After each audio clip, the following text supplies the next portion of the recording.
টানা ভারী বর্ষণ এবং ভারত থেকে আসা পানিতে ফেনী, নোয়াখালী, লক্ষ্মীপুর, কুমিল্লা, চট্টগ্রাম, খাগড়াছড়ি, মৌলভীবাজার, হবিগঞ্জ সহ দেশের পূর্বাঞ্চলে 12টি জেলায় স্মরণকালের ভয়াবহ বন্যা দেখা দিয়েছে।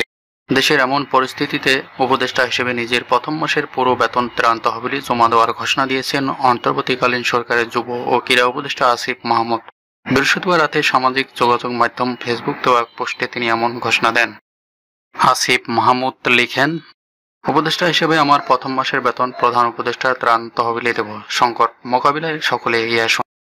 অন্তর্বর্তী সরকার প্রধান উপদেষ্টা অধ্যাপক ডক্টর মোহাম্মদ ইউনূস বন্যা মোকাবিলায় বাংলাদেশ ও ভারতের মধ্যে একটি উচ্চতর কমিটি গঠন করার প্রস্তাব করেছেন, যেন ভয়াবহ বন্যা পরিস্থিতি তৈরি হলে দুই দেশ যৌথভাবে মোকাবিলা করতে পারে। বৃহস্পতিবার রাষ্ট্রীয় অতিথি ভবন যমুনায় ভারতীয় হাইকমিশনার প্রণয় ভার্মা প্রধান উপদেষ্টা অধ্যাপক ডক্টর মোহাম্মদ ইউনূসের সঙ্গে সৌজন্য সাক্ষাৎ করেন। এ সময় তিনি ভারত সরকারকে এই প্রস্তাব দেন।